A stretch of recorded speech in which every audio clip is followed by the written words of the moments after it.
অনেক ভালো লাগে।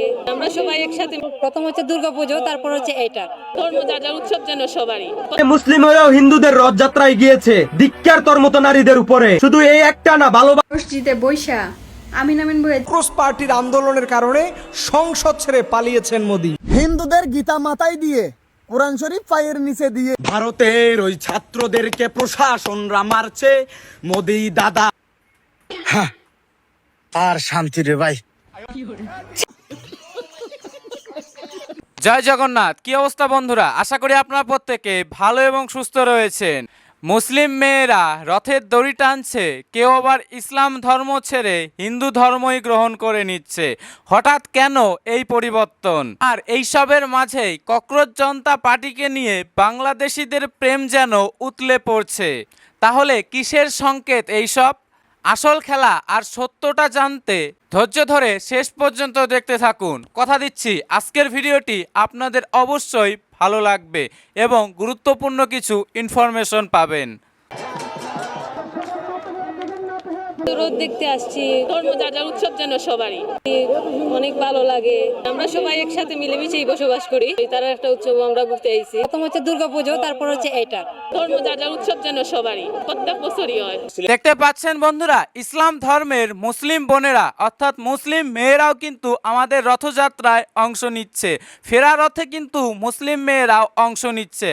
আর এইসব দেখেই বাংলাদেশের পটাশিয়ামদের পেছনে তো পুরো আগুন ধরে যাচ্ছে, তাদের পেছন পুরো একদম ফেটে ছারখার হয়ে যাচ্ছে। তাই সে মুসলিম হয়েও হিন্দুদের রথযাত্রায় গিয়েছে, ধিক্কার তোর মতো নারীদের উপরে। শুধু এই একটা না, ভালোভাবে খোঁজ নিলে দেখতে পাবেন ইসকনের রথযাত্রায় যাওয়া বেশিরভাগ মুসলিম মেয়েরই সেইখানে হিন্দু ছেলেদের সাথে সম্পর্ক রয়েছে। তো আমার আপত্তি সেই জায়গায়, ইসলামের নাম নিয়ে, মুসলিমের নাম নিয়ে, ইসলামের লেবাসকে গায়ে জড়িয়ে তারা ইসলামের এই লেবাসকে কলঙ্কিত করতেছে। বলছি বাংলাদেশি পটাশিয়াম, তুই ভাই একটু ঠান্ডা হ, না হলে আবার তোর উপরে হুট করে কখন যেন আল্লাহর গজব এসে পড়ে যায় বলা মুশকিল। মসজিদে বৈশা আমিন আমিন বলে চিল্লায় ভাতিজারা আর দোয়া কবুল হয় বুইরা চাচাগো। মানে বুঝলাম না এই মাইয়াগুলা বুইরা পাটার কাছে কি পাইছে ভাই। বাংলাদেশি মাইয়ারা বুইরা বেটার কাছেই তো আসল ধন পায়। समझ रहे हो समझ रहे हो ना। আসল ধন সম্পত্তি তো বুইরা বেটাদের কাছেই। আর কচিকাঁচা ছেলেদের কথা বললে তো ওই মাদ্রাসা সাপ আর পকপককারী।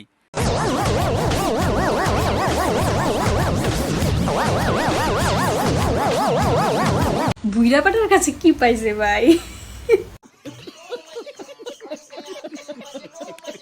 ইনকলাব জিন্দাবাদ স্লোগানে উত্তাল এখন ভারত। কক্রোশ পার্টির আন্দোলনের কারণে সংসদ ছেড়ে পালিয়েছেন মোদি। আল্লাহর গজব আসতে বেশি দিন সময় লাগে না। এই বন্ধুরা বলছি, এই শোরের নাতি, এই হুজুর, এই টুপি পরা, থোতার নিচে একগাল দাড়ি নেওয়া এই হুজুর বলছে যে ভারত থেকে নাকি মোদি পালিয়ে গেল। আচ্ছা, এই হুজুর কি হসপিটালে জন্ম হয়েছে না কচু খেতে জন্ম হয়েছে? আপনারা একটু জানান তো, এই হুজুর কি গাঁজা ফাজা খায় নাকি? হুজুর কি এইটা সেবন করে নাকি? একজন হুজুর মানুষ হয়ে এই গাঁজাখুরি কথাবার্তাগুলো কি করে বলতে পারে? আরে মোদি পালায়নি, মোদি পালাবে না, পালাবি তো তোরা এই দুনিয়া থেকে তোদের জাহান্নামে। তোমার বাবার নাম কি? হ্যাঁ, তোমার বাবার নাম শাহ আলম এবং তোমার মার নাম লাইলা বেগম। তোমার বাড়ি কোথায়? কক্সবাজার। তোমার নাম কি ছিল? তোমার নাম কি ছিল? হ্যাঁ, মনি। এখন শ্যামলী।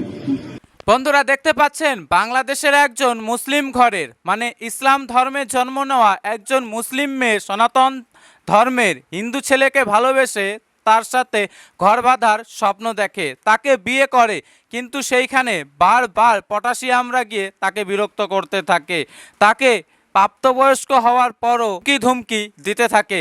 এমনকি পটাশিয়ামরা তো এটা অবধি বলছে যে এই মেয়েটি নাকি কোরআনকে অপমান করেছে, কোরআনকে নাকি পায়ের নিচে রেখেছে এবং ভাগবত গীতাকে মাথায় তুলে নিয়েছে।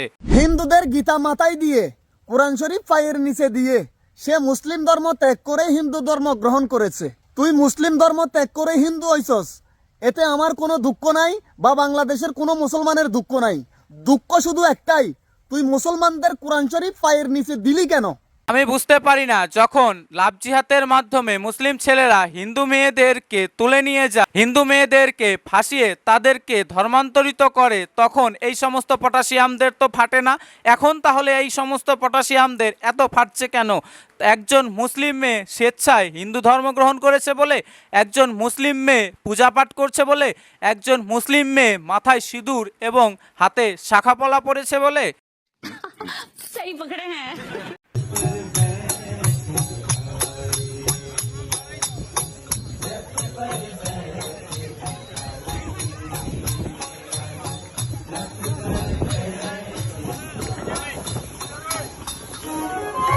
দেখুন বন্ধুরা, পাকিস্তান এবং দুবাইয়ের মতো মুসলিম দেশগুলোতে, এমনকি ইন্দোনেশিয়ার বেশ কিছু জায়গাতে হিন্দুদের রথযাত্রা উদযাপন হচ্ছে, হিন্দুদের ফেরা রথের উৎসব পালন হচ্ছে।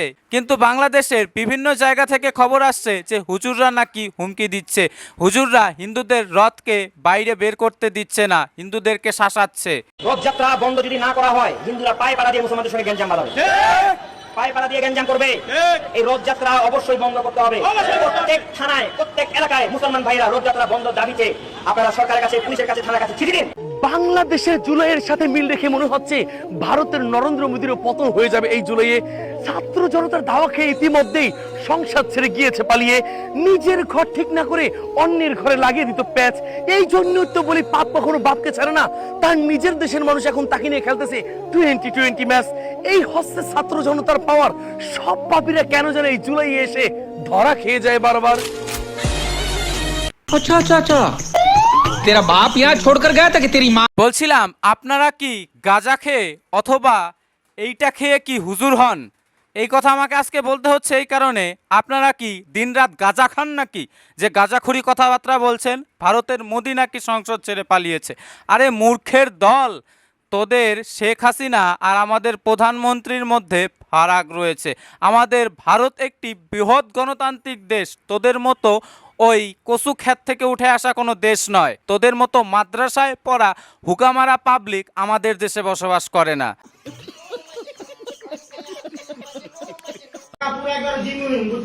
মিরপুর কোন জায়গা বাসা? এই মুরব্বী, আপনি এর কয়দিন নিয়ে আসছেন এখানে? সত্যি করে বলবেন। হ্যাঁ, আজকে প্রথম।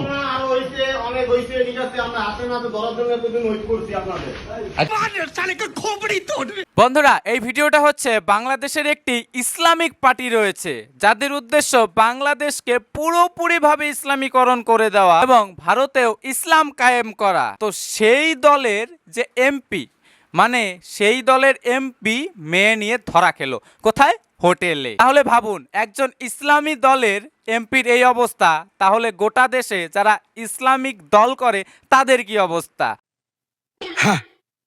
আর শান্তি রে ভাই, বিদেশ থেকে আর শান্তি হইতেছি না। একজনের বউ আর একজনের মোল্লাইরা যেভাবে লাগাইতেছে, না এদের আম্মারে লইয়া প্রতিনিয়ত টেনশনে আছি রে ভাই। দিনের মধ্যে 4-5 বার করে ফোন দেই, বাড়িতেই আছে না, কোনো হোটেলে গেল, কোনো মোল্লার লগে। কি যে একটা অশান্তির মধ্যে আছি রে ভাই। মোল্লারা ধরা খাইলেই কয় দ্বিতীয় বউ, ধরা খাইলেই কয় তৃতীয় বউ, ধরা খাইলেই কয় চতুর্থ বউ। ভারতের ওই ছাত্রদেরকে প্রশাসনরা মারছে, মোদি দাদার ওই গদিতে টান যে এবার লাগছে। ছাত্রদের উপর হামলা করে পারবে না পালাতে, তোমার অবস্থাও আজকে হাসিনার মতো হবে। সময় থাকতে ছাত্রদেরকে পেটানো বন্ধ করো, ককরোচ জনতা পার্টির লিডারকে এবার ছাড়ো, নইলে কিন্তু বাঁচবে না কেউ খুনি হাসিনার মতো। মোদি না জাস্টিস, জাস্টিস, জাস্টিস, মোদি না জাস্টিস, জাস্টিস, জাস্টিস, গোলামি না আজাদি, আজাদি, আজাদি।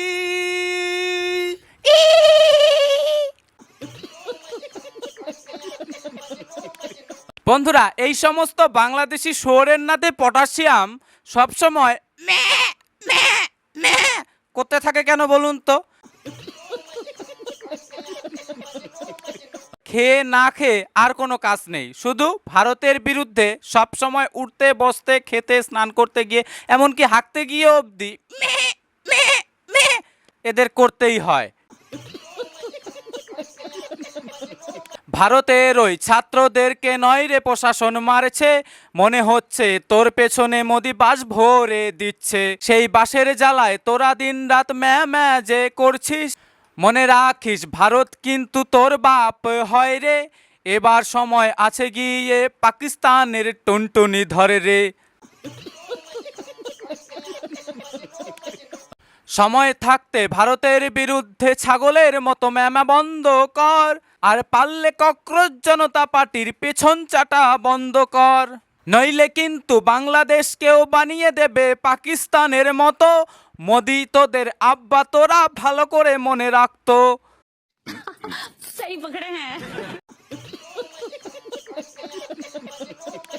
তো যাই হোক বন্ধুরা, আজকের এই ভিডিওটা এখানে শেষ করছি। তো বাংলাদেশিদের এই যে ককরোচ জনতা পার্টির প্রতি প্রেম এতভাবে উতলে পড়ছে যে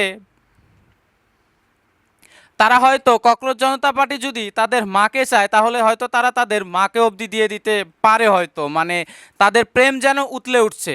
আমরা মানে আমাদের ভারতের বেশিরভাগ লোক এখনো জানেই না এই খবরটা যে দিল্লিতে যন্তর মন্তরে ককরোচ জনতা পার্টিরা অনশনে বসেছে।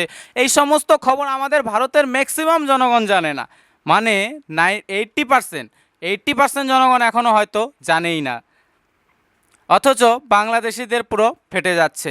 তো যাই হোক বন্ধুরা, আজকের এই ভিডিওটা এখানেই শেষ করছি। আজকের এই পুরো ভিডিওটি সম্পর্কে আপনাদের নিজস্ব কি মতামত তা অবশ্যই কমেন্ট করে।